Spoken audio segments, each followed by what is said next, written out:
अस्सलामुअलैकुम। आज का जो हमारा टॉपिक है वो है सिज सिफिक्स के बारे में। पिछले सबक में हमने ली सिफिक्स के बारे में पढ़ा था जो दाराई की माने ज़ाहिर करता था, यानी विथ की, वाली, वाला, दाराई की माने ज़ाहिर करता था, इन लफ्ज़ों की माने ज़ाहिर करता था।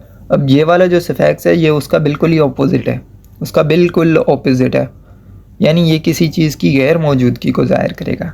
जिस तरह हमारे पास यहाँ पर मिसाल लिखी है, पहले ली सिफिक्स की मिसाल लिखी है हमने। शेखेरली, शेखेरली यानी शक्करदार, शेखेरली यानी शक्करदार, शक्कर वाली।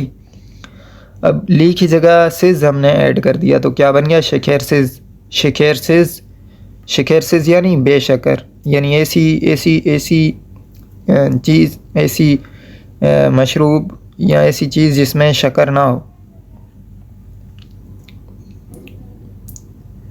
अब एक लफ्ज़ है हमारे पास तुज़, तुज़ जिसका मतलब है नमक, तुज़ यानी नमक। तो इसके साथ ये सिफिक्स हमने ऐड कर दिया तो क्या बन गया? तुज़्ज़ुज़, तुज़्ज़ुज़ यानी बेनमक, तुज़्ज़ुज़ यानी बेनमक। सेन, सेन मतलब तुम, सेन मतलब तुम, सेंसिस, सेंसिस यानी तुम्हारे बगैर, सेंसिस यानी तुम्हारे बगैर। हबेर, हबेर यानी खबर, हबेर यानी खबर, हबेर सिज यानी बेखबर, हबेर सिज यानी बेखबर।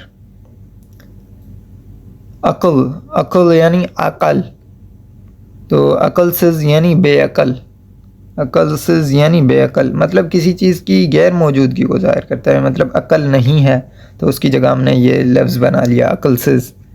खबर नहीं है तो उसकी जगह हमने ये लफ्ज़ बना लिया खबर सिज।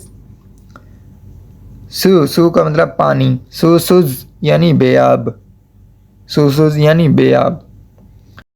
अब एक लफ्ज़ है हमारे पास मुत जिसका मतलब है खुशी, उसके साथ हमने ये सफिक्स ऐड कर दिया तो ये क्या बन गया? मुतसुज, मुतसुज यानी नाखुश, मुतसुज यानी नाखुश।